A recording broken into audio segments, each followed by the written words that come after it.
मैं हूं हिमांशु द्विवेदी और स्वागत है आपका हमारी खास विषय चर्चा में। चर्चा के तहत आज का हमारा विषय है अयोध्या पर राम, इधर सियासी संग्राम। संदर्भ यह है कि इस समय देश में केवल एक ही आयोजन की चर्चा है और वो है अयोध्या में राम मंदिर की। एक लंबे संघर्ष के बाद अयोध्या में राम मंदिर का सपना साकार होने जा रहा है। 16 जनवरी से प्राण प्रतिष्ठा का महोत्सव शुरू हो रहा है और 22 जनवरी 2024 को प्रधानमंत्री नरेंद्र मोदी जी की मौजूदगी में विधिवत रामलला की मूर्ति की प्राण प्रतिष्ठा। नव मंदिर निर्माण की प्रक्रिया को लेकर जितने विवाद थे उसकी प्राण प्रतिष्ठा को लेकर भी उससे कम विवाद नहीं।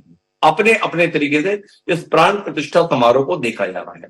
प्राण प्रतिष्ठा समारोह में भाग लेने के लिए न्यास द्वारा तकरीबन 8,000 लोगों को आमंत्रण दिया गया है। इन 8,000 लोगों में साधु संत भी हैं, फिल्मी सितारे भी हैं, राजनेता भी हैं, जाने माने समाज सेवी भी हैं और इन सबके बीच में कई लोग इस बयान के साथ अपने आप को सुर्खियों में लेकर आए कि हमें आमंत्रण तो मिला है पर हम जाएंगे। कोई ये कहे क्या जब इस देश में है तो उनकी फिर भूमिका क्या है। पर इन सबके बीच में सबसे महत्वपूर्ण बात यह है कि जिसने इस राम मंदिर आंदोलन से सीधे तौर पर अपनी भूमिका जोड़ी हुई थी भारतीय जनता पार्टी, उसने इस आयोजन में बढ़ चढ़कर हिस्सेदारी करने का कार्यक्रम बनाया था। वहीं दूसरी ओर जो देश का सबसे पुराना राजनीतिक दल है अर्थात भारतीय राष्ट्रीय कांग्रेस, उसकी भूमिका को लेकर असमंजस बना हुआ है। भारतीय राष्ट्रीय कांग्रेस के वर्तमान अध्यक्ष मल्लिकार्जुन खड़गे और पूर्व अध्यक्ष सोनिया गांधी समेत तमाम कांग्रेस नेताओं को इस आयोजन में शामिल होने के लिए निमंत्रण भेजा गया है, पर कांग्रेस ने अभी तक स्पष्ट नहीं किया है कि वह इस आयोजन में शामिल होगी या नहीं। लेकिन इससे भी ज्यादा महत्वपूर्ण बात यह है कि कर्नाटक में सुर्खियां इस बात को लेकर बनी कि जब 1992 में बाबरी ढांचा ढहाया गया था उस समय जिन लोगों के ऊपर मामले दर्ज हुए थे 31 साल बाद उस मामले पर गिरफ्तारी हुई। अब खबर यह आ रही है कि कांग्रेस के नेतृत्व वाली कर्नाटक सरकार ने वहां पर 22 जनवरी को सभी मंदिरों में बड़े स्तर पर राम की पूजा का आयोजन कराने का फैसला किया है। तो कांग्रेस दरअसल चाह क्या रहे और इसी बीच में आज मध्य प्रदेश के पूर्व मुख्यमंत्री कमलनाथ जी का बयान आया है कि राम कोई भाजपा के नहीं, राम तो सबके हैं। मैं 22 को तो नहीं जा रहा हूं लेकिन 22 के बाद जाऊंगा। दिग्विजय सिंह जो कांग्रेस के बड़े नेता हैं वो बयान दे रहे हैं कि ये सारा काम विश्व हिंदू परिषद भाजपा वाले क्यों कर रहे हैं और शंकराचार्य इस देश में किसके लिए हैं। तो आज हम इसी पर बात करेंगे कि राम काज के संदर्भ में कांग्रेस की इस भूमिका का संदेश क्या जा रहा है। 2024 के लिहाज से जो आम चुनाव होना है उसमें राम मंदिर के इस पूरे प्रकरण को काफी महत्वपूर्ण माना जा रहा है। तो कांग्रेस का यह अनिर्णय भरा रुख चुनाव को उसकी संभावनाओं पर क्या प्रभाव डालेगा इसे भी समझने की कोशिश करेंगे और देश का सबसे पुराना राजनीतिक दल इतने असमंजस में क्यों है इसे भी समझना चाहेंगे। हमारे साथ इस महत्वपूर्ण चर्चा का हिस्सा बनने के लिए 4 खास मेहमान मौजूद हैं, उनसे आपका परिचय कराएं। उससे पहले लेकिन समय है आज के विचार सूत्र का। हमारा आज का विचार सूत्र कहता है कि अपनी समस्याओं से भागना एक ऐसी दौड़ है जिसे आप कभी नहीं जीत सकते। हेनरी फोर्ड के द्वारा क्या कमाल की बात कही गई। क्या कांग्रेस समय आने पर हम फैसला लेंगे। समय कब आना है, 22 तारीख आ चुकी भाई और आप अभी भी समय आने पर फैसला लेने की बात कर रहे हैं। जिस मसले के संदर्भ में कांग्रेस कभी यह बताती है कि रामलला के संदर्भ में दर्शन के अवसर तो हमारी सरकार के रहते ही उपलब्ध हुए जब राजीव गांधी जी ने अपनी सरकार के रहते अयोध्या में ताले खुलवाए, वो कांग्रेस इस समारोह में भाग लेने न लेने को लेकर जिस असमंजस में है उसे समस्या से भागना कहा जाए या समस्या से सामना करना, इसे अपने ध्यान में रखते हैं और इसके साथ अपनी चर्चा को आगे बढ़ाते हैं। हमारे साथ इस जगह समझने के लिए 4 खास मेहमान है। हमारे साथ प्रताप भानु शर्मा जी है, कांग्रेस पार्टी के बड़े नेता हैं, सांसद हैं। शरद त्रिवेदी जी हैं, भारतीय जनता पार्टी के प्रवक्ता हैं। हमारे साथ आचार्य डॉक्टर चंद्रांशु जी महाराज जी हैं, धर्मगुरु हैं, प्रख्यात कथावाचक हैं और साथ ही हमारे साथ इस मसले पर मार्गदर्शन देने के लिए श्रवण गुरु देश के जाने माने संपादक हैं और जब कभी ऐसे नाजुक मसले होते हैं तो राह दिखाने के लिए हम श्रवण जी को खास तौर पर याद करें। तो आज इस चर्चा की शुरुआत भी हम श्रवण जी से ही करेंगे। यूं करने को तो हम प्रताप भानु जी से भी कर सकते थे पर प्रताप भानु जी की थोड़ी मदद करने की मंशा है हमारी, इसलिए शुरुआत श्रवण जी से करते हैं। और श्रवण जी आपसे ही समझना चाहेंगे कि इस राम मंदिर के मसले पर कांग्रेस के अब तक के रुख को आप क्या समझ पा रहे हैं, क्या देख पा रहे हैं और 2024 के आम चुनाव को लेकर भी इसमें कुछ आप भाव पा रहे हैं, ये जानने में हमारी दिलचस्पी है। थोड़ी मदद कीजिए ना थोड़ी। हिमांशु जी, देखिए, देश तो सदियों से राममय है। कोई राम राम देश के रोम रोम में बसा हुआ है, इसलिए राम इस देश के लिए कोई ऐसी बात नहीं है जो पहली बार प्रकट हो रही है। ये राम के प्रति आस्था इस देश के हर एक नागरिक के मन में है, तो इसलिए ये कोई नई बात नहीं है जो आपने कहा पूरा देश राममय हो रहा है। ऐसा कुछ नहीं है, कोई अनहोनी नहीं हो रही है। राम लोगों के दिल में बसा हुआ है। आप जिस राममय होने की बात कर रहे हैं हिमांशु जी, वो केवल मीडिया के चैनलों में और हिंदी के अखबारों में हो रहा है। मीडिया के चैनल अगर नहीं दें, अगर जो दे रहे हैं या अखबार नहीं दें, तो ऐसा नहीं होगा कि राम गायब हो जाएंगे लोगों के दिलों से। ये तो एक जो मीडिया के चैनल कर रहे हैं ये, या अखबार जो कर रहे हैं, वो किस कारण से कर रहे हैं, क्यों कर रहे हैं, ये एक अलग बहस का विषय है। ये हमारा विषय नहीं है आज का, आपका विषय अलग है। इसलिए ये मीडिया ने जो किया या चैनल जो कर रहे हैं, हमको उससे प्रभावित नहीं होना चाहिए। जो प्रभावित होने वाली बात है वो ये कि अयोध्या के कारण देश में कोई बड़ी हलचल नहीं है जो हो रहा है वहां, क्योंकि देश का आम नागरिक दो कारण है। एक तो बहुत सारी दूसरी चीजों में उलझा हुआ है, और दूसरा ये कि जिस तरह से हो रहा है वहां पूरा का पूरा राजनीतिक उसका लाभ लेने की कोशिश की जा रही है, और उसके जो पुजारी बने हुए हैं रामलला के, वो माननीय प्रधानमंत्री बने हुए हैं। तो इसलिए देश में कोई उत्साह नहीं है उसका। आपने देखा कि रामलला का जो हो रहा है उसके 5 दिन पहले जगन्नाथपुरी के कॉरिडोर का उद्घाटन हो रहा है, और बहुत बड़ा कॉरिडोर वहां बना है, अरबों रुपए का। आपने नोटिस नहीं किया होगा हिमांशु जी कि उसमें प्रधानमंत्री अनुपस्थित हैं, और उसमें राष्ट्रपति जो वहीं की है उड़ीसा की, वो भी अनुपस्थित है। तब हम ऐसा मान लें कि प्रधानमंत्री का महत्व कम हो गया या भगवान कृष्ण का महत्व कम हो गया। ये देखिए, ये एक नए किस्म की राजनीति इस समय चल रही है। जो निश्चलानंद जी राम जन्म भूमि न्यास का जो प्रक्रिया है उसका विरोध कर रहे हैं, वो वहां के मुख्य पृष्ठ हैं जगन्नाथपुरी के। जी, आपका मुख्य सवाल कांग्रेस को लेकर है, आपकी चिंता कांग्रेस को लेकर है। मेरा ऐसा मानना है हिमांशु जी, कांग्रेस को लेकर कोई संदेश देश में नहीं जा रहा है, क्योंकि कांग्रेस ने अब अपने आप को एक अलग सांचे में ढाल लिया है, और ये कांग्रेस को घसीटने की कोशिश है कि वो राम की विरोध में है, या राम का विरोध करती है, या मंदिर का विरोध करती है। वो मंदिर का विरोध ही नहीं है। मतलब आप ही ने भी बताया कि कैसे राजीव गांधी के समय में दरवाजे खुले थे, कैसे नरसिंह राव के जमाने में बाबरी मस्जिद रही थी। अपने को उस इतिहास में जाना नहीं है। कांग्रेस जाती है नहीं जाती है, हर दल ने स्पष्ट कर दिया है कि ये निजी आस्था का मामला है, और हो सकता है वो जाएं, हो सकता है नहीं जाएं। मेरा व्यक्तिगत रूप से मानना यह है कि उनको जाना चाहिए। जाने से कम नुकसान होगा, नहीं जाने से ज्यादा नुकसान होगा, ये मेरा मानना है। बहुत विनम्र के साथ आपको बीच में रोकता हूं, और आपने इस विषय को इस रूप में जताया कि ये व्यक्तिगत आस्था का मामला है।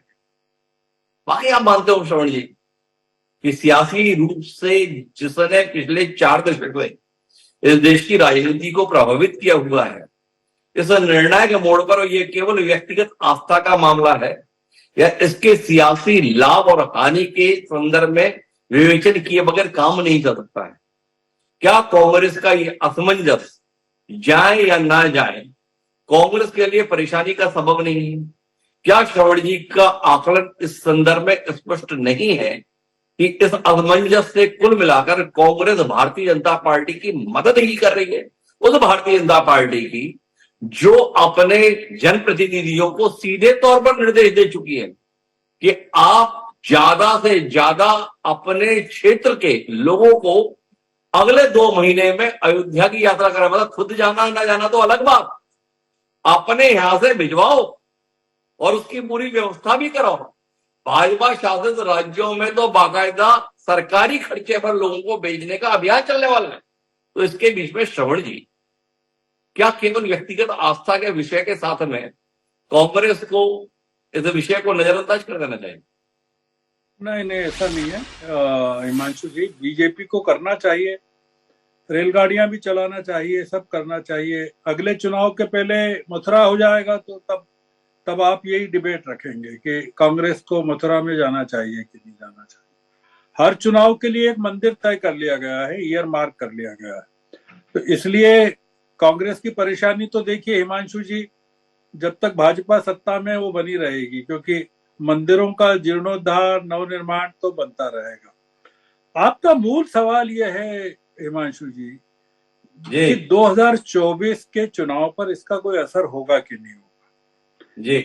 मतलब कांग्रेस की राजनीतिक प्रतिष्ठा या राजनीतिक स्वार्थ को लेकर या सीटों को लेकर मेरी राय यह है हिमांशु जी कि कोई असर नहीं होगा, क्योंकि इस देश की नागरिक, इस देश के मतदाता इतने ज्यादा शिक्षित हो चुके हैं, इतने बुद्धिमान हो चुके हैं कि वो अब इन चीजों से प्रभावित नहीं होते हैं। इन चीजों से प्रभावित होंगे। श्रवण जी ये बात कह रहे, हालांकि श्रवण जी ने मुझसे 2 मिनट पहले ही कहा कि जाने के मुकाबले न जाने में नुकसान होगा, तो दोनों चीजें हैं श्रवण जी। और बहरहाल मैं आपके पास वापस आऊंगा, अभी मेरे पास में अब उपयुक्त स्तर आ गया जब मुझे प्रताप भानु जी के पास चले जाना चाहिए और प्रताप भानु जी से जानने की कोशिश करनी चाहिए कि अपने राष्ट्रीय नेतृत्व के इस असमंजस को लेकर कितने खींचे हुए हैं आप, कितने नाराज हैं आप, या खींचे हुए नाराज जितने भी हों फिर भी साथ हैं आप। थोड़ा बताइए ना प्रताप भानु जी, थोड़ा पता तो चले कहाँ खड़े हैं आप। हम जनता जनार्दन के साथ खड़े हैं, और जब हर एक के हृदय में राम है, जब आपका मीडिया का चैनल भी नहीं था, भाजपा का जन्म भी नहीं हुआ था, आरएसएस और हिंदू क्या आपकी सभा और जो इन लोगों ने उस अभियान को भी नहीं शुरू किया था, तब से भगवान राम का आस्था और विश्वास भारतवासियों का, पूरे देशवासियों का हमेशा रहा है। मैं पहले भी अपनी डिबेट में कह चुका हूं, जब भी हम गांव में जाते हैं और सुबह का काम शुरू करते हैं, राम राम करके ही शुरू करते हैं। वो आपके प्रचार के कारण नहीं करते हैं, या मीडिया उनको प्रचारित कर रहा है, आपको तो विवाद बनाने के अलावा कोई काम ही नहीं है। वह राम हमारे रोम रोम में राम है, मन में राम है, और किसी भी शुभ काम का शुभारंभ हम राम का नाम लेके ही प्रातः करते हैं, और हम अभिवादन भी एक दूसरे का भगवान राम के। तो भारतवर्ष भगवान राम की पुण्य भूमि है, मर्यादा पुरुषोत्तम राम है, और गोस्वामी तुलसीदास जी ने जन जन तक पहुंचाने का जो काम किया है वो तो अभिनव और अद्भुत है, जो कोई नहीं कर सकता। आज जिस तरह का विरोध हो रहा है या जिस तरह का राजनीतिकरण करने का प्रयास भाजपा, अपने विश्व हिंदू परिषद अपना ठप्पा लगा रही है, भाजपा अपना ठप्पा लगा रही है, वो उसके कुछ मुद्दे तो हैं जो शंकराचार्य जी ने उठाए हैं। एक तो राजनीतिकरण मत करिए, भगवान राम को सबका राम रहने दीजिए, करोड़ों का राम रहने दीजिए, मन में बसने वाले राम रहने दीजिए, रोम रोम में रहने वाले राम रहने दीजिए। दूसरी, इतनी जल्दी क्या हो रही है, आपके आधे अधूरे मंदिर में आप प्राण प्रतिष्ठा कर रहे हैं, शिलान्यास कर रहे हैं। तीसरा, शंकराचार्य जी, अभिमुक्तेश्वरानंद जी ने, निश्चलानंद जी ने साफ कहा है कि यदि सनातन धर्म की प्रचलित मान्यताओं के अनुसार, शास्त्रों में दी हुए मान्यताओं के अनुसार उनका प्राण प्रतिष्ठा नहीं हो रही है, तो वो जाके क्या करेंगे। हम सनातन धर्म के अनुयायी हैं, सनातन धर्म का आदर करते हैं, और उसी के परिपालन में हिंदू धर्म पूरे भारतवर्ष में, पूरे राष्ट्र में मजबूत है। किसी की या तो बपोती नहीं है, ना किसी ने उसको अपने ठेकेदारी मानना चाहिए। आज जो इस कारण से 2-3 मुद्दे हैं कि राजनीतिक स्वार्थ लेने का प्रयास किया जा रहा है, चुनावी नजरिए से राम मंदिर, सब मीडिया को पैकेज दे दिए गए हैं राम मंदिर कैसी शिलाएं कट रही हैं, कैसे आर्किटेक्चर है, कैसी मूर्तियां बन के आ रही हैं, कहां से मूर्तियां आ रही हैं, प्रधानमंत्री कार्यालय देख रहा है। और ट्रस्ट में ऐसे लोग हैं, जो शंकराचार्य जी ने कहा है, जिन्होंने राम मंदिर की लड़ाई नहीं लड़ी, सुप्रीम कोर्ट में अपने टाइटल के लिए कोई उन्होंने अधिकार नहीं किया, कोई कानूनी लड़ाई नहीं लड़ी, उन लोगों को भुला ही दिया गया। जिन लोगों ने कुर्बानी दी राम मंदिर के लिए, जिन्होंने राम सेवक बन के, कार सेवक बन के काम किया, आप उन्हें नहीं बुला रहे हो। जिन्होंने राम मंदिर का एक अभियान पूरे राष्ट्र में बनाकर एक राष्ट्रीय महत्व का अभियान बनाया, जन जन का अभियान बनाया, तो ये सब बातें हैं आपत्ति योग्य। और जहां तक कांग्रेस का जाने का सवाल है, उन्हें आमंत्रण मिला है तो जरूर जाना चाहिए। मैं श्रवण गर्गी जी की बात से सहमत, और जिसको भी आमंत्रण मिले जरूर जाना चाहिए। हमें तो आपत्ति इस बात की है कि आपने राहुल गांधी को क्यों नहीं बुलाया। हमें तो आपत्ति इस बात की है कि आपने प्रियंका गांधी को क्यों नहीं बुलाया।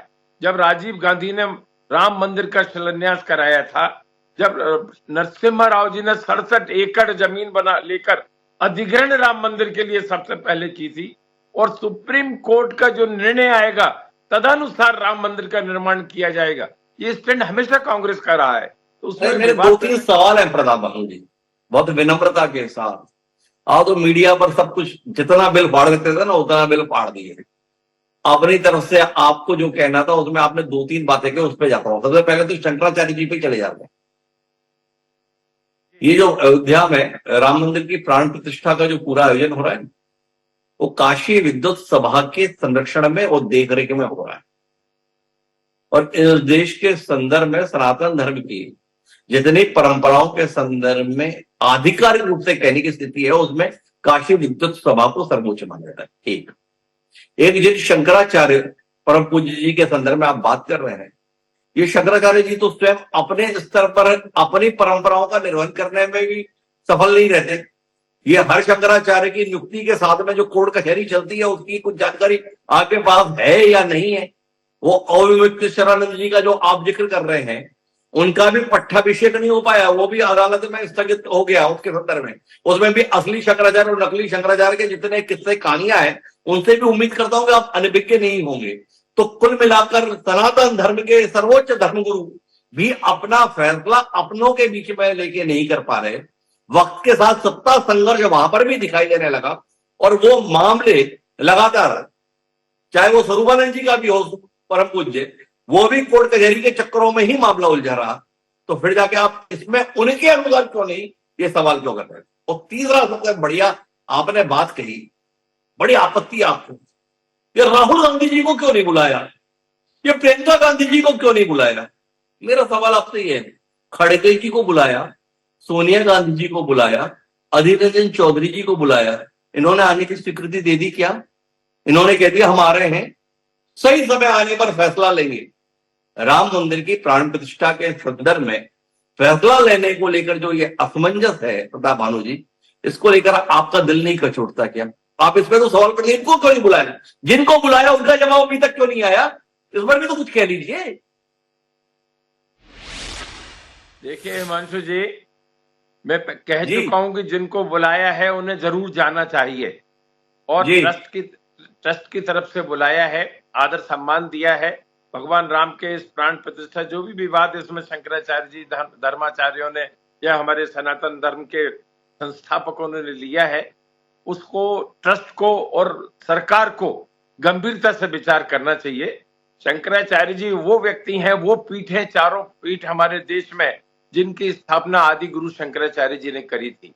और यदि उन्हें हम ये कहें कि 1600 साल पहले, 2000 साल पहले उन्होंने ही पुनर्स्थापना करी सनातन धर्म की, हिंदू धर्म की, तो कोई अतिशयोक्ति नहीं। उस समय इनमें से कोई भी संस्थाओं का कोई अस्तित्व नहीं था।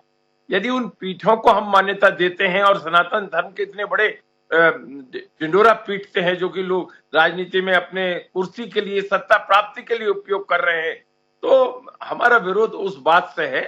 चारों पीठों के व्यक्तिगत कोई भी मतभेद हो सकते हैं, पर पीठों पर, चारों पीठाचार्यों पर, जगत गुरु शंकराचार्य के पद पर, जगत गुरु की पीठ पर, शारदा पीठ हो, द्वारकाधीश की पीठ हो, चाहे हमारे जगन्नाथ पीठ हो, चाहे बद्रिका आश्रम हो, चाहे श्रृंगेरी की हो, कोई भी हो, इन पर कोई विवाद नहीं कर सकता। इनका वो इतना बड़ा योगदान है भारतवर्ष में हिंदू धर्म के पुनर्स्थापना में, सनातन धर्म की मान्यताओं को जन जन तक पहुंचाने में।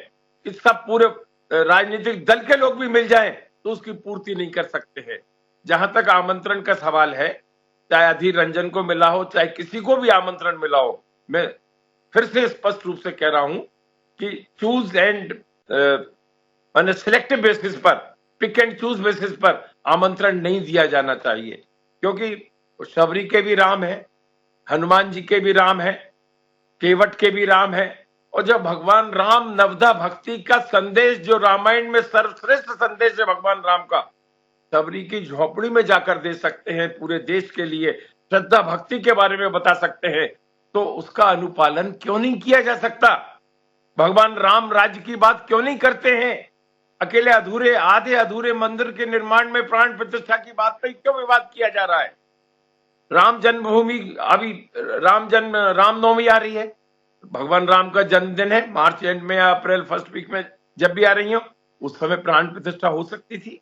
मतलब कहीं ना कहीं बात स्वार्थ से, सत्ता से, चुनाव से जुड़ी है, और किसी एक व्यक्ति विशेष से, व्यक्ति पार्टी, किसी विशेष पार्टी से जुड़ी है। इस बात का तो विरोध किया जाना चाहिए, क्योंकि भगवान सबके हैं, रोम रोम में भगवान राम है। हर एक का शुभारंभ, करोड़ों लोगों का शुभारंभ भगवान राम के नाम से होता है, और किसी मीडिया के प्रचारित करने से नहीं होता। एक कुशल राजनीतिज्ञ की तरीके से व्यवहार कर रहे हैं। उन्होंने अपने तरह ये कहते जिनको आमंत्रण मिला उन्हें आना चाहिए, एक लाइन ये बोली और बाकी सारी लाइनें खिलाफत में बोली। अपने नेताओं के संदर्भ में अपनी पार्टी को लेकर एक शब्द नहीं बोले प्रताप भानु जी। क्यों केसरी वेणुगोपाल वोटर से समय आने पर फैसला लेंगे? क्या उनके द्वारा इस प्रकार का बयान दिया जाना गलत संदेश पार्टी के संदर्भ में देगा? इसके संदर्भ में प्रताप भानु जी मौन रह गए। लेकिन मैं चंद्रांशु जी महाराज के पास जाना चाहता हूं प्रताप भानु जी के द्वारा उठाई गई बात के संदर्भ में, और फिर जाकर मैं त्रिवेदी साहब के पास आऊंगा। और महाराज जी आपसे जानना यही है, भाई जिनको भी बुलाया जा रहा है और जो भी आ रहा है वो तो ठीक है, पर कांग्रेस को अचानक शंकराचार्यों की प्रतिष्ठा और महिमा को लेकर बहुत चिंता हो गई। और कुछ शंकराचार्य तो हैं जो सार्वजनिक रूप से आयोजन को लेकर बहुत मुखर है। पुरी के शंकराचार्य निश्चलानंद जी तो सीधे कह चुके हैं, ताली बजाने जाऊंगा क्या वहां पे? क्या कहते हैं आप? ऐसे दिव्य और भव्य आयोजन में शंकराचार्यों के संदर्भ में चूक हो रही है। धन्यवाद हिमांशु जी। जी, शंकराचार्य जी की जहां तक बात है तो मैं स्पष्ट बात यह कहूंगा कि शंकरम शंकराचार्यम, हमारे यहाँ शंकराचार्य को भगवान शंकर की कहीं न कहीं उपाधि, उनके अवतारों की संज्ञा दी गई है। वो सर्वथा हम लोगों के लिए प्रेरणा है, और देश के जैसे प्रधानमंत्री माननीय श्री मोदी जी हैं, वैसे हम सनातन धर्मावलंबियों के लिए एक तरह से वह प्रधानमंत्री ही हैं।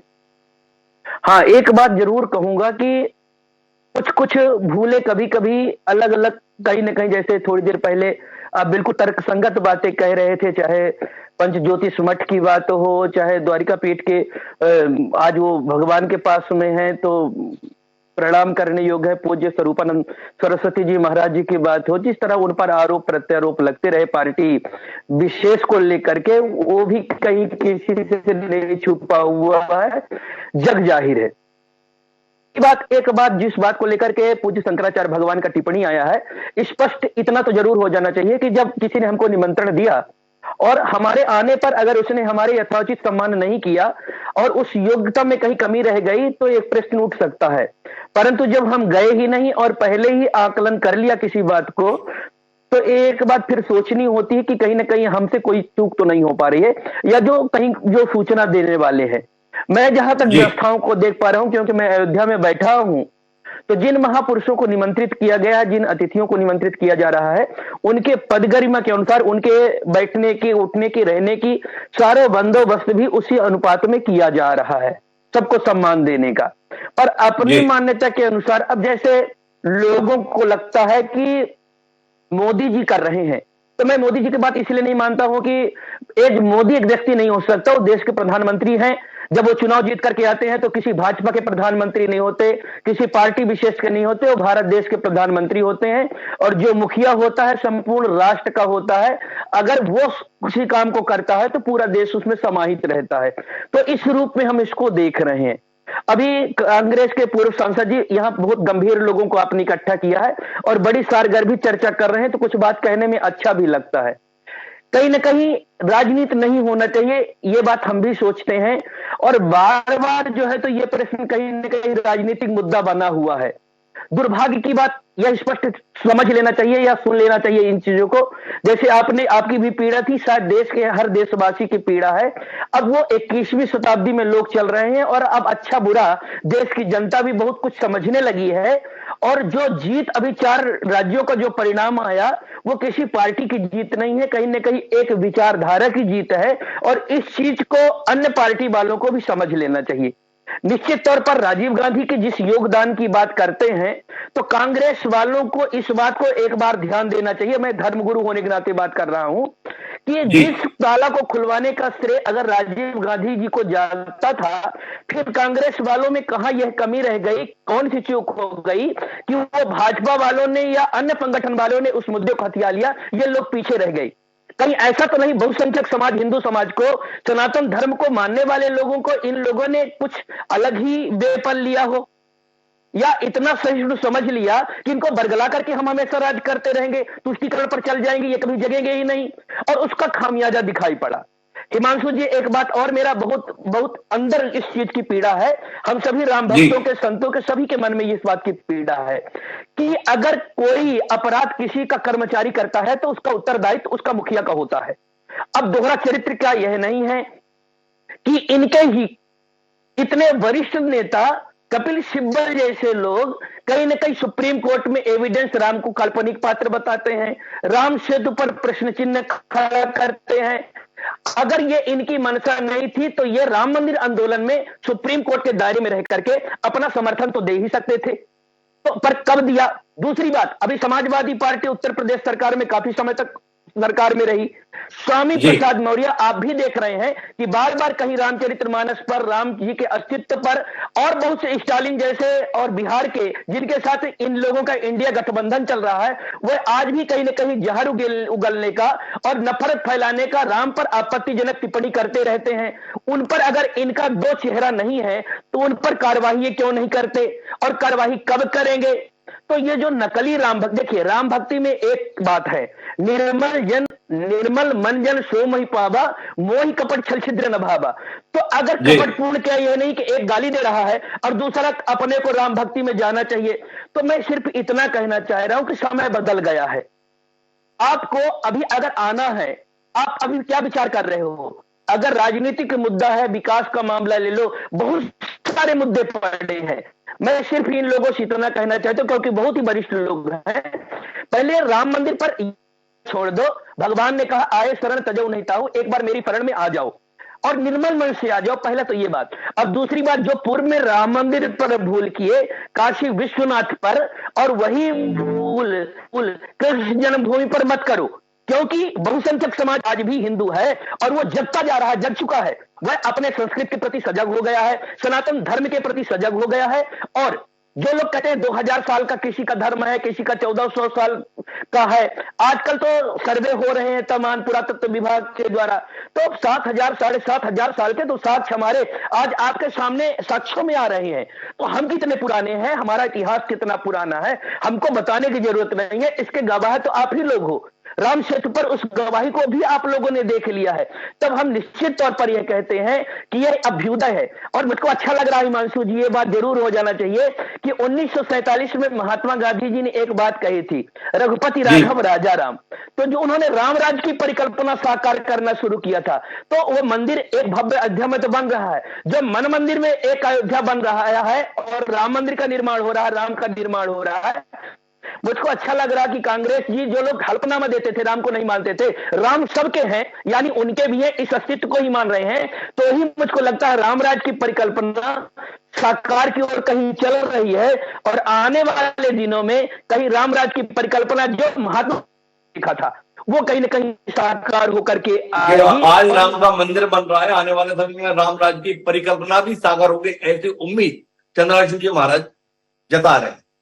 लेकिन राम राज्य की परिकल्पना तो तब साकार होगी ना जब सब एकाकार होकर समाज की बेहतरी के लिए काम करेंगे। अब मैं आना चाहता हूं माननीय शरद त्रिवेदी जी आपके पास, और वाकई मंदिर की प्राण प्रतिष्ठा कर रहे हैं या तीसरी मोदी सरकार की प्राण प्रतिष्ठा का उपक्रम कर रहे हैं? आपकी इस आयोजन के प्रति मंशा को लेकर सवाल है, आपकी कोशिशों को लेकर सवाल है, और अपने जनप्रतिनिधियों को जिस तरीके से 2 महीने का कार्यक्रम दे रहे हैं एंड चुनाव से पहले का, उसके चलते लग रहा है राम कहीं वोट में तब्दील तो नहीं हो जा रहा। शरद जी थोड़ा रोशनी दीजिए, इस बार क्या मोदी जी पर भरोसा नहीं, जो मंदिर के भरोसे तीसरी बार भाजपा सरकार जी? देखिए डॉक्टर साहब, बहुत अच्छा अभी वार्ता चल रही है।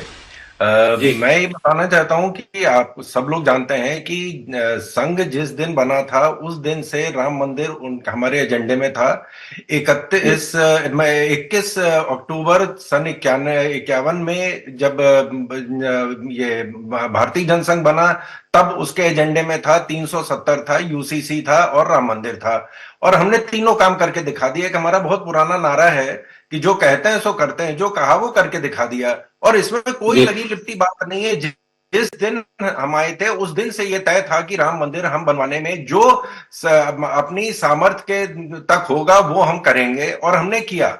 और जैसे कांग्रेस कई बार ये कहती है कि नहीं जी हमने राम मंदिर का ताला तोड़वाया, तो राम मंदिर का ताला जो है शाहबानो केस से पहले नहीं टूटा, क्योंकि शाहबानो केस में एक उन्होंने काम किया था जो सेकुलर फ्रंट को खुश करने के लिए। तो उनको जो सांप्रदायिक लोग थे, जो काफिर थे, उनको भी खुश करने के लिए उन्हें एक झुंझुना देना था। तो उन्होंने कहा चलो ताला तोड़वा दो, इनको इसमें उलझा देंगे। लेकिन हमने जो है देखिए 3 सरकारें हमारी उत्तर प्रदेश, 4 सरकारें, उत्तर प्रदेश की सरकार, मध्य प्रदेश की सरकार, राजस्थान की सरकार और हिमाचल की सरकार, हमारी 4 सरकारें बर्खास्त हुई हैं इसमें। और राम जो रथ यात्रा है वो भारतीय जनता पार्टी लेके निकली थी, हमारे शीर्ष नेता आडवाणी जी लेके निकले थे। तो ये हमारा कहां लक्ष्य है, क्या हम चाहते हैं, इसमें कोई लगी लिपटी बात नहीं है। हमने पहले दिन से कहा है कि हम धर्म से राजनीति करते हैं, धर्म की राजनीति नहीं करते हैं। हम जो करते हैं बिल्कुल ईमानदारी से करते हैं और आगे भी करते रहेंगे। यहां देखिए समस्या अब ये नहीं है कि जी क्यों था और शंकराचार्य जी ने क्या कहा और राम मंदिर बनने में वहां की मूर्तियां ऐसी क्यों बनी, तो किसको पसंद किया गया, किसको नहीं पसंद किया गया। और जो अभी कुछ चैनलों में ये भी बात चल रही है कि साहब उसमें जो है आपने खाली फलाने धर्म या फलानी जाति के लोगों को क्यों लिया जा रहा है, अन्य जातियों को क्यों नहीं लिया जा रहा है। तो इसमें सब लोग आ रहे हैं और इसमें जो, और ये भारतीय जनता पार्टी नहीं, किसी को निमंत्रण भारतीय जनता पार्टी की तरफ से नहीं गया है। ये राम जन्मभूमि न्यास ट्रस्ट जो है उसकी तरफ से ये सारे जो न्योते गए हैं। तो इसमें जिसको आना है वो आए, उनके लिए जो राज्य सरकार और केंद्र सरकार को सुरक्षा इंतजाम करना है वो करेंगे। और यहाँ पे समस्या थोड़ा रुकिए ना शरद जी, ये जो आपने इतनी आसानी से कह दिया कि वो भाजपा के द्वारा आमंत्रण नहीं है, ट्रस्ट के द्वारा आमंत्रण है, ये ट्रस्ट है किसका है, थोड़ा ये भी पता चले ना। ट्रस्ट किसके नियंत्रण में है, ट्रस्ट के प्रमुख कौन है? नहीं, ट्रस्ट टोटली इंडिपेंडेंट बॉडी है। ट्रस्ट जिसको चाहे बुलाए, जिसको चाहे ना बुलाए। और भारतीय जनता पार्टी के भी नेता को उन्होंने ही आमंत्रित किया है, माननीय प्रधानमंत्री जी को उन्होंने आमंत्रित किया है। और यहाँ कम से कम एक चीज मैं कहना चाहूंगा आपके चैनल में कि कम्युनिस्ट पार्टी की कम से कम ईमानदारी है उनकी। उन्होंने कह दिया है कि साहब हम अफीम नहीं खाएंगे, क्योंकि उनके जो फूफा जी थे कार्ल मार्क्स, उन्होंने कहा था कि साहब धर्म जो है वो अफीम होती है। उन्होंने कहा हम अफीम नहीं खाएंगे, हम नहीं जाएंगे। यहाँ समस्या जो है वो खाली सेकुलर वोट को साधने की है। अगर सेकुलर वोट की समस्या न होती तो हमारा सारा विपक्ष आता मंदिर में। अब यहाँ की काफिर वोट तो चले गए, अगर हम आ गए तो सेकुलर वोट भी चले जाएंगे। तो ये समस्या इनके से ये लोग ग्रस्त हैं। आपको एक मुद्दे की बात बताओ, आप स्वयं क्या चाहते हो? अगर भारतीय जनता पार्टी, माननीय सोनिया गांधी जी और खड़गे जी इस आयोजन में आए या ना आए, आपकी सहूलियत किसमें है? किस ऐलान की प्रतीक्षा आप कर रहे हैं? हम नहीं आएंगे या हम आएंगे? किस में आप ज्यादा अपने मन को हर्षाएंगे? डॉक्टर साहब सबको सब आमंत्रित हैं, जो आ सकते हैं वो भी आमंत्रित है, जो नहीं आ सकते वो भी आमंत्रित हैं। जो 140 करोड़ लोगों को भी कहा गया है कि आप जहां भी हैं वहां भी पूजा, क्योंकि सब लोगों को नहीं बुलाया जा सकता है, तो आप जहां हैं वहां आप पूजा करिए, वहां मंदिरों में जाइए, वहां आप दिवाली मनाइए। जो अपनी सामर्थ्य अपनी शक्ति के साथ जहां जहां जैसे जैसे आप लोग पूजा कर सकते हैं उनको करने के लिए जो मेरा क्या है। है, सवाल बड़ा ईमानदारी का है। वो क्या है, आपने आमंत्रण तो जो है ना, अभी आप जिनका बता रहे थे कि देखो रथ यात्रा लेके लालकृष्ण आडवाणी जी भी निकले थे। खबर ये भी है कि लालकृष्ण आडवाणी जी को जो है आयोजन में आमंत्रित किया है। तो ट्रस्ट के भी प्रमुख ट्रस्टी जो है, जो सार्वजनिक चेहरा है, नाम है उनका चंपत राय जी, उनका सार्वजनिक बयान आया कि आडवाणी जी ना आए, जोशी जी ना आए। तो क्या है, आपके आमंत्रण के साथ में भी बड़ी उलझन है। ये आमंत्रण आने के लिए या ना आने के लिए है? तो हमने सीधे पूछ लिया आपसे कि भाई खड़गे जी आए कि ना आए, सोनिया जी आए कि ना आए। पता चला अभी उन्होंने कह दिया कि हम आ रहे हैं और आपकी तरफ से फिर बयान आ गया कि आप ना आए। तो इसलिए थोड़ा आपसे सीधे पूछ लिया, आपकी मंशा क्या है भाई, क्या चाह रहे हो? भाई आडवाणी और जोशी जी कहीं पहुंचना चाहे, ये कोई आशंका थी तभी तो चंपत राय जी सार्वजनिक बयान दिए।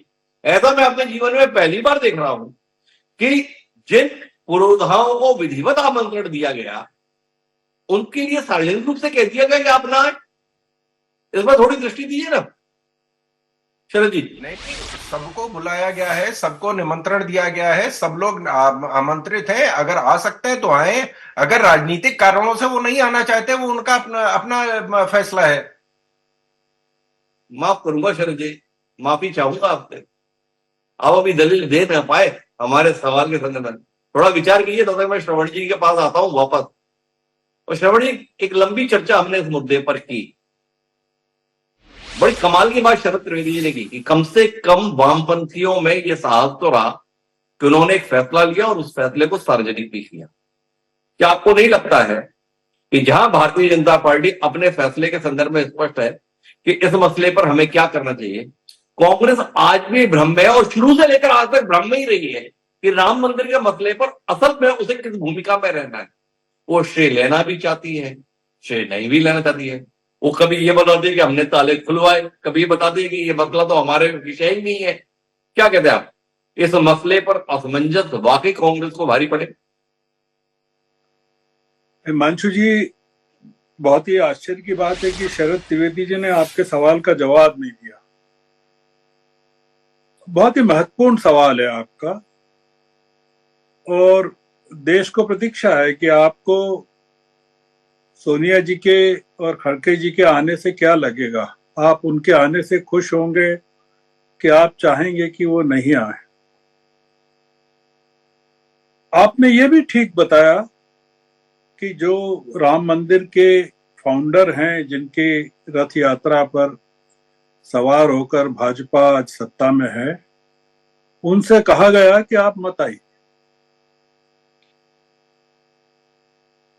आश्चर्य की बात है, भारतीय जनता पार्टी चाहती है कि खड़गे साहब और सोनिया गांधी नहीं आए और उसको एक चुनावी मुद्दा बनाए। इन्होंने जवाब नहीं दिया, प्रताप भानु जी ने। मैं दे रहा हूं कि राहुल जी और प्रियंका गांधी को नहीं बुला रहे हैं, बहुत अच्छा कर रहे हैं, नहीं बुलाना चाहिए। क्योंकि अगर उन्होंने स्वीकार कर लिया तो बहुत बड़ी दिक्कत पैदा हो जाएगी, वो आडवाणी जी से बड़ी दिक्कत पैदा हो जाएगी। आप मुझे एक चीज बताइए हिमांशु जी, कि ये जो बयान है इनका चंपत राय जी का कि ये जो मंदिर है ये रामानंद संप्रदाय का है, शैव शाक्त और सन्यासियों का नहीं है। हमारे शरद जी कह रहे हैं कि राम तो सबके हैं, मंदिर सबके लिए है, और मंदिर के शुभारंभ के ठीक पहले वो कह रहे हैं कि ये रामानंद संप्रदाय का है। चारों शंकराचार्य जो हैं, निश्चलानंद जी, भारती कृष्ण जी, अभिमुक्तेश्वरानंद जी, सदानंद जी, सब कह रहे हैं कि हम नहीं आएंगे, वो विरोध कर रहे हैं। देखिए, इसको आप कांग्रेस के लिहाज से मत देखिए, इसको आप इस लिहाज से देखिए कि जो चल रहा है वो ठीक चल रहा है कि गलत चल रहा है, या ऐसी कोई परंपरा स्थापित हो रही है कि नहीं हो रही। मैं आपको एक छोटी सी कविता सुनाना चाहता हूं। रविन्द्रनाथ जी। टैगोर की एक कविता है और बहुत प्रसिद्ध कविता है। उसका शीर्षक है 4 लाइन की है, रथ यात्रा। और वो रथ यात्रा ये कहती है कि जब रथ निकलता है तब जो हजारों भक्त हैं वो झुक जाते हैं सड़क पर, तो सड़क समझती है कि मैं ही भगवान हूं, और जो रथ है वो समझता है कि अरे भगवान तो मैं हूं। और रथ के ऊपर सवार जो मूर्ति है वो कहती है कि मैं भगवान हूं। और जो कविता है उसका अंत यह है कि जो अंतर्यामी है वो बैठे बैठे मुस्कुराते हैं अंदर। प्रधानमंत्री कह रहे हैं कि रामलला को भी मैंने घर दिया है, देश में करोड़ों लोगों को भी दिया और रामलला को भी दिया। आप जरा, हिमांशु जी, आप तो बहुत संवेदनशील पत्रकार हैं, आपका जो सवाल है वो बहुत सटीक सवाल है कि हम किन लोगों की उपस्थिति से प्रसन्न होना चाहते हैं और किन लोगों की अनुपस्थिति से प्रसन्न होना चाहते हैं। इसके अंदर छुपा हुआ है राम मंदिर निर्माण का पूरा रहस्य। और ये जो चल रहा है, जो आपने कहा, और ये चलेगा 2 महीने चलेगा, आप ही ने बताया है, चुनाव के पहले तक। तो ये जो पूरा चल रहा है कि आप चुनाव के पहले आप उसकी तारीख निकाल रहे हैं, वो कह रहे हैं कि भाई रामनवमी को करना थी, आपको राम की प्रतिष्ठा करना थी। मैं आपत्तियों पे नहीं जा रहा हूं, मैं केवल भावनाओं पर जा रहा हूं। और मैं रिपीट कर रहा हूं कि कांग्रेस के नेताओं को जरूर जाना चाहिए। इसलिए जाना चाहिए कि उनको देश को यह बताना चाहिए कि वो राम के प्रति आसक्ति के चलते जा रहे हैं। और मैंने ये कहा था कि नहीं जाएंगे तो ज्यादा नुकसान होगा, जाएंगे तो कम नुकसान होगा। वो कम नुकसान ये है कि कहा जाएगा कि आप भी भाजपा के साथ मिल गए। उनको ये रिस्क लेना चाहिए, जाने की रिस्क लेना चाहिए। और वामपंथियों ने कोई अवमानना नहीं की है, कार्ल मार्क्स की तरह नहीं उन्होंने बर्ताव किया है। अगर आप वृंदा का, उन्होंने राम मंदिर के प्रति, राम के प्रति पूर्ण आस्था व्यक्त की है। और येचुरी के तो नाम में ही सीता और राम दोनों है, तो इसलिए उनके माँ बाप ने भी सोच के रखा होगा और उन्होंने एफिडेविट दे के चेंज नहीं करवाया अपना नाम कि भाई मैं तो कम्युनिस्ट, कार्ल मार्क्स मेरे फूफा हैं, इसलिए मुझे सीता और राम दोनों बिल्कुल हटाना चाहिए और मुझे कोई नाम ऐसा रखना चाहिए। तो वो उन्होंने अपना नाम रखा है बरकरार। तो इसलिए तो कुल मिलाकर श्रवण जी ने एक महत्वपूर्ण सलाह कांग्रेस को दी है, प्रताप भानु जी, और कमोबेश वो सलाह है जिसके आप भी हामी हैं। तो अब आपको अपने राष्ट्रीय नेतृत्व से कितनी नाराजगी है, जिस विषय पर आपको स्पष्टता है, जिस विषय पर श्रवण गर्ग जी जैसे सुलझे हुए पत्रकार को स्पष्टता है। 139-40 साल की होने जा रही कांग्रेस के शीर्ष नेतृत्व को ऐसे नाजुक मसले पर स्पष्टता नहीं है। इसमें प्रताप भानु जी क्या कहें? ठीक ही है कि आप लोग ना तो सत्ता में हो ना ही मुख्य विपक्षी दल है। जब आपके नेताओं को ऐसे नाजुक मसलों पर भी स्पष्टता नहीं है तो आप लोगों को किसी महत्वपूर्ण भूमिका में होने ही क्यों चाहिए? क्या कहते हैं प्रताप भानु जी? संतुष्ट है जनता के फैसले से या नाराज है? हमें देखिए हिमांशु साहब, यदि आमंत्रण मिला है कांग्रेस के नेताओं को, नेतृत्व को और वरिष्ठ लोगों को भी, तो मैं पहले ही कह चुका हूं कि आमंत्रण को स्वीकार करते हुए जाना चाहिए। और भगवान राम के दर्शन करने, राम मंदिर जाने या भगवान राम जी की पूजा करने के लिए कोई आमंत्रण की भी आवश्यकता नहीं है। दिन प्रतिदिन का, प्रत्येक घंटे का, प्रत्येक पल का ये कर्तव्य हर एक का बनता है। जब हम अपने हृदय में भगवान राम को लेकर चलते हैं तो इसका मतलब ही यह है कि सब में भगवान राम व्याप्त हैं। यही बात उन्होंने कही है। प्रताप भानु जी, क्या है, जब मैं राम पर व्याख्यान का आयोजन करूंगा ना, तब भी आपको बुला लूंगा, तब आप राम जी के संदर्भ में हमें विस्तार से बता देना। अभी हमारे सियासी सवाल को उत्तर दीजिए, राम जी के पीछे बची हुई है। हमारा सीधा सवाल है, आपने अभी भी घुमाना चाहा हमें गोल गोल। आप जैसा अनुभवी राजनेता ऐसा करें ठीक नहीं लगता। भाई सीधा सवाल था कि आपकी पार्टी फैसला क्यों नहीं ले पा रही। आपने अभी भी लगा दिया अगर आमंत्रण मिला है, 2 का तो आपको पता है, 3 का कि हाँ मिला है, तभी तो आपको शिकायत है कि राहुल जी और प्रियंका जी को क्यों नहीं मिला। तो 3 को मिला हुआ है। और आपकी पार्टी के संगठन महासचिव केसी वेणुगोपाल का अधिकृत बयान है, सही समय आने पर फैसला लेंगे। अब प्रताप बाबू जी सीधे बताओ कि आपका मन कितना छलनी छलनी है इस बात से कि क्या मेरी पार्टी है ऐसे महत्वपूर्ण मसले पर भी फैसला नहीं ले पाती है। इसको लेके कोई गुस्सा है या भविष्य की कोई सुनहरी संभावना आप अपनी ऐसी देखते हैं जिसकी चलते सच बोल नहीं सकते। हिमांशु जी, आपकी हाँ में हाथों में मिला नहीं सकता, क्योंकि आप तो अपने मतलब की बात कहलवाना चाहते हैं। और वो इसलिए नहीं होगा कि ये हमारी पार्टी कांग्रेस का शीर्ष नेतृत्व हमेशा भगवान राम में श्रद्धा भक्ति और राम मंदिर के निर्माण के पक्ष में रहा है। ये आप सत्य है, मैंने इसमें कोई स्पष्टीकरण देने की आवश्यकता नहीं है। पर जो आज जिसके सरकार में, जिसके शासन में सुप्रीम कोर्ट के बाद निर्माण का कार्य शुरू हो रहा है, यदि वो उस काम को कर रहे हैं तो डेफिनेटली वो श्रेय लेने का पूरा या कोशिश कर रहे हैं, राजनीतिकरण करने की कोशिश कर रहे हैं, पूरा सत्ता में उसका दुरुपयोग करने की कोशिश कर रहे हैं। हमें ये देखना चाहिए और इस बात का आदर करना चाहिए कि यदि ट्रस्ट ने राम मंदिर के इस भव्य आयोजन पे आमंत्रण दिया है तो जाएं, और शंकराचार्य जी को भी बराबर सम्मान ट्रस्ट को देना चाहिए। मैं इस बात से सहमत हूं जो श्रवण गर्ग जी ने कहा, रामानंदाचार्य जी को बीच में ले आए कि वो उनके अनुयायी हैं और उनके अंतर्गत ये राम मंदिर और पूरा उसका कार्यक्रम आता है। ये सब कहने की बातें और पूज्य शंकराचार्य जी को झुठलाने वाली बात ये कर रहे हैं। इसमें इस तरह की गंदी राजनीति नहीं करना चाहिए ट्रस्ट के लोगों को। मैं इसका घोर विरोध करता हूं।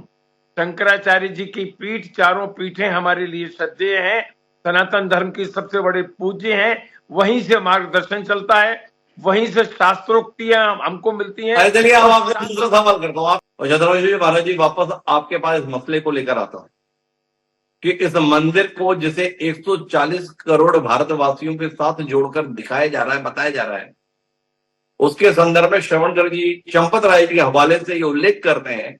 उन्होंने कहा है कि हम केवल रामानंद जी संप्रदाय की मान्यता के साथ में हैं। इसके संदर्भ में कोई स्थिति स्पष्ट करेगा? आपने तो कहा मैं तो अयोध्या में हूं, सब कुछ मैं देख रहा हूं, समझ रहा हूं, तो थोड़ा श्रवण जी ने जो मुद्दा उठाया है उस पर आपके माध्यम से स्पष्टता आ जाए। बिल्कुल, हमको कोई संकोच नहीं है। मेरी पहली राम जन्मभूमि, बहुत कम उम्र में पहली गिरफ्तारी मेरी राम जन्मभूमि के लिए 2006 में, दूसरी जो है तो कुछ लोगों की मेहरबानी से 2014 में भी मेरी है। तो मुझको इससे कोई कुरेच नहीं है। मैं सौभाग्यशाली मानता हूं कि आंदोलन भी सम्मिलित रहा और भव्य राम मंदिर का जब प्राण प्रतिष्ठा हो रहा उसमें भी मैं सम्मिलित रहूंगा। जहां तक ट्रस्ट की बात है, तो अगर उन्होंने ये कहा चंपत राय जी, तो जिन लोगों को बुरा उनकी बात लग रही है उनको थोड़ा और पीछे जाना चाहिए। और पीछे जाने में, राम जन्मभूमि में जब मुकदमा चल रहा था राम जन्मभूमि का, तो उसमें जितने पक्ष और विपक्ष पक्षकारों में अगर उनको देखा जाए तो उनको भी देख लेना चाहिए कि राम जन्मभूमि हमारी है और उसके लिए कौन कौन से लोग हाई कोर्ट और सुप्रीम कोर्ट में थे। तो ये स्पष्ट हो जाएगा कि वास्तव में रामानंद संप्रदाय के ही लोग उस पर निर्मोही अखाड़ा के लोग हों, चाहे निर्वाणी अखाड़ा के लोग हों, या इसी संप्रदाय के लोग निरंतर राम जन्मभूमि थे। और कहीं ना कहीं वो ट्रस्ट में भी सम्मिलित है। पूज्य दिनेंद्र दास जी जो आंदोलन में थे वो कहीं ना कहीं लगे हुए हैं। दूसरी बात, अब अभी उत्तर देना पड़ेगा क्योंकि भानु की बहुत वरिष्ठ है, उनकी ही बात का उत्तर देना ज्यादा उचित रहेगा क्योंकि उनके मन में ये जिज्ञासा है। क्या यह हम लोगों का या ट्रस्ट का उदारता नहीं है? हम अयोध्या में बैठे हैं, जैसे आपने कहा, हमारे पास में बहुत सारे फोन आते हैं और उन लोगों के फोन आते हैं जिनके 3-3, 4-4 पीढ़ियां लगातार राम जन्मभूमि के लिए लड़ती रही।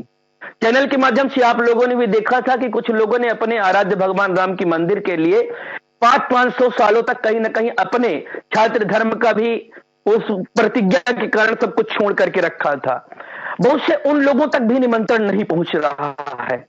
यहां तक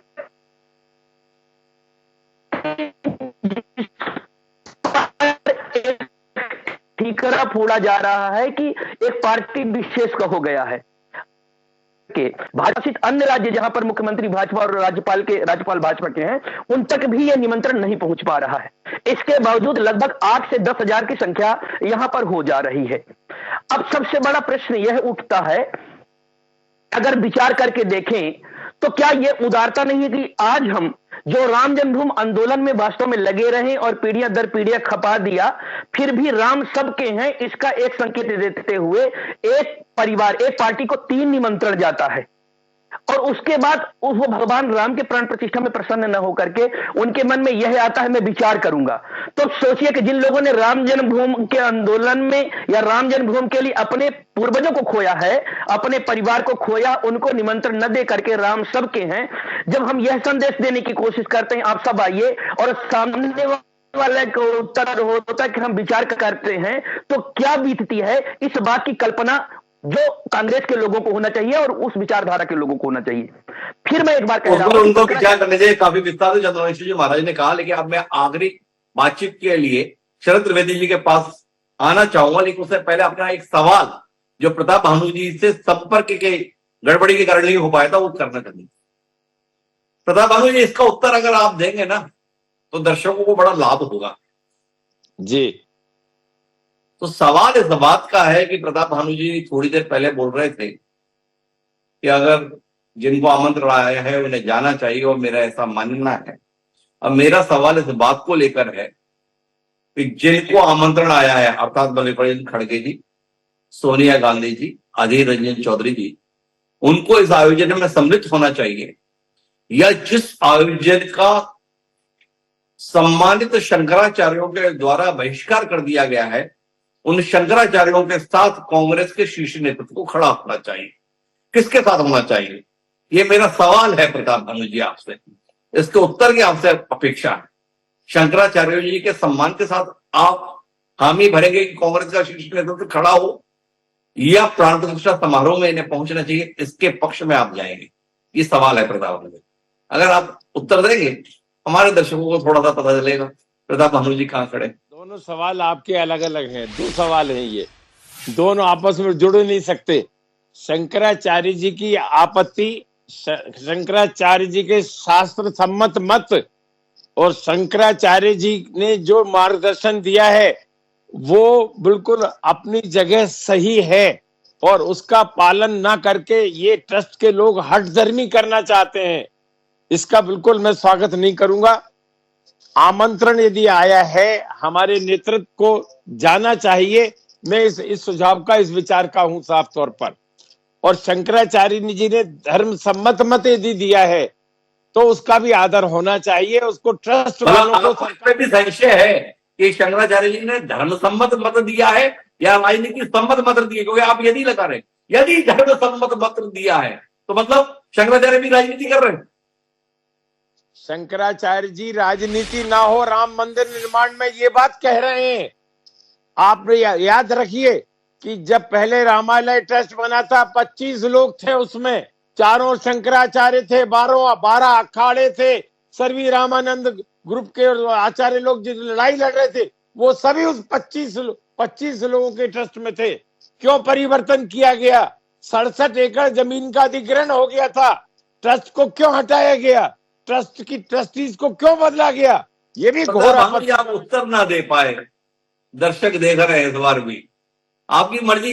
पर हम वापस शरद त्रिवेदी जी आखिरी बातचीत के लिए आना चाहेंगे और सीधे तौर पर आपसे जानना चाहेंगे, राम मंदिर की कहानी को राम मंदिर तक रखना चाहेंगे या फिर एक बार भाजपा सरकार तक ले जाकर ही इसको संपूर्ण मानेंगे? ये सवाल आपके संदर्भ में है, क्योंकि जितने भी अन्य राजनीतिक दल हैं वो आपके इस आयोजन में राजनीतिक मंशाओं को देख रहे हैं, राजनीतिक कोशिशों को देख रहे हैं, राजनीतिक इच्छाओं को देख रहे हैं। तो शरद जी जानना यही है, हालांकि इस देश में ईश्वर का नाम लेकर ही सफलता तक पहुंचने की परंपरा रही है, तो अगर आपने राजनीतिक युद्ध में भी राम का नाम लेकर सफलता के संदर्भ में इच्छा पाल ली है तो इसमें आपत्तिजनक क्या है? हम तो हजारों साल से ऐसा करते आ रहे हैं। पर अगर ईमानदारी से बात कही जाए इतनी अपेक्षा जरूर है, तो क्या कहेंगे आप? यहाँ राम के नाम पर चुनावी भवसागर को भी पार कर जाएगी, क्या दिक्कत? बिल्कुल राम, हम तो कह रहे हैं, पहले दिन से कह रहे हैं कि साहब राम का नाम हमारे साथ है, हम राम के साथ हैं, हम सब राम के हैं। लेकिन अगर कोई इसको नहीं मानने को तैयार है, ये उनका फैसला है। और अभी बहुत अच्छी बात शर्मा जी ने भी कही, गर्ग साहब ने भी कही कि साहब 450 साल बाद भी अगर राम मंदिर बनना तो भी बहुत जल्दी बन रहा है, इसको फलाने दिन होना चाहिए था, फलाने दिन नहीं होना चाहिए था। हम तो कह रहे थे कि ये आप कांग्रेस खुद इसको बनवा लेती, हमने कब मना किया था। लेकिन जब आप नहीं तैयार हैं इस पे, और अगर भारतीय जनता पार्टी कर रही है, भारतीय जनता पार्टी ने तो राम मंदिर के कार्यक्रम में सबसे ज्यादा खोया है। हमने 4 सरकारें खोई है, हमारे कार्यकर्ता मरे हैं, भारतीय जनता पार्टी संघ के कार्यकर्ता इसमें मरे हैं, उनके ऊपर गोलियां चली, लाठियां चली है। तो इसका भारतीय जनता पार्टी किसी व्यक्तिगत लाभ या राजनीतिक लाभ के लिए नहीं कर रही थी। और हमने पहले भी आप देखें कि जब अभी 19 में जिसका भी हमारे धर्म गुरु जी ने ये बात कही कि साहब कपिल सिब्बल साहब ने खुद एप्लीकेशन दी थी कि साहब 19 के चुनाव के बाद में इसकी सुनवाई हो जाए ताकि इसका कोई राजनीतिक नुकसान ना हो। हम तो कह रहे थे कि बिल्कुल हो। हम तो आज भी कह रहे हैं कि राम जो बाबा विश्वनाथ का मंदिर है उसका सर्वे होना चाहिए। हम किसी चीज से नहीं डरे। हो सकता है कि वो ना हो सकता है कि वहां मंदिर ना हो, मस्जिद हो, जो दूध का दूध है, पानी का पानी है, उसको होना चाहिए। हमने कभी नहीं रोका है। हम तो बिल्कुल कह रहे हैं अयोध्या का भी होना चाहिए, सबका सर्वे होना चाहिए। और मैंने आपके चैनल में पहले भी ये कहा था कि देखिए सर्वे करने से सुख मिलता है, तो इससे इनको भी सुख मिलेगा, हमको भी सुख मिलेगा और कोई समस्या नहीं है। और इकबाल अंसारी जो इसमें नेता, इसमें जो मुसलमानों का मुद्दा रख रहे थे, वो खुद इसमें आमंत्रित, और वो बड़ी खुशी से कह रहे हैं कि मैं जाऊंगा, बिल्कुल मंदिर जाऊंगा। अगर हम बातचीत के मरबूत पे पहुंचे तो बड़ी दिलचस्प स्थिति। भारतीय जनता पार्टी के प्रवक्ता शरद त्रिवेदी जी अपने विचार के तहत बता रहे हैं कि हम सब राम के, पर कांग्रेस अपनी तरफ से ये जता रही है कि मानो राम केवल भाजपा के हुए जा रहे हैं, और कांग्रेस इस बात से बेचैन। कांग्रेस का असमंजस में रहना इस आयोजन के संदर्भ में देश में कहीं कांग्रेस के लिए परेशानी का सबब ना बन जाए, ये चिंता सताती। श्रवण गर्ग जी जैसा सुदीप पत्रकार नुकसान दोनों परिस्थितियों में देख रहा, जाने में भी और न जाने में भी, फिर भी अपने आकलन में कह रहे हैं भैया चले जाओ, नुकसान कुछ कम हो जाएगा।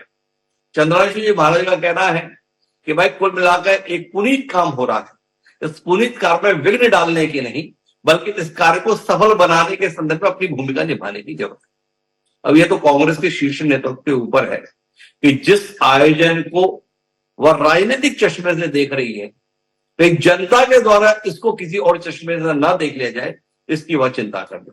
क्या कांग्रेस का शीर्ष नेतृत्व, जैसा केशव वेणुगोपाल जी ने कहा, समय आने पर सही फैसला लेंगे? फैसला तो लेंगे, पर क्या सही फैसला ले पाएंगे, ये सवाल अभी बना हुआ है। देखें कांग्रेस क्या फैसला लेती है। बहरहाल आप चारों मेहमानों का बहुत बहुत धन्यवाद हमारे साथ इस चर्चा का हिस्सा बनने के लिए। समय है अब आज के शेर का।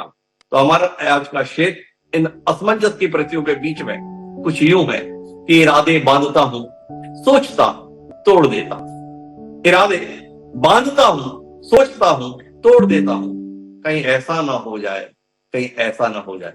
अभी जालंधरी ने क्या कमाल की बात कही थी, श्रवण जी भी यही कह रहे थे। शायद कांग्रेस का नेतृत्व इस उलझन से निकले और वह फैसला ले सके जो समय की जरूरत है। इसी के साथ अब मुझे दिया, कल फिर मिलेंगे नए विषय तब तक के लिए, तब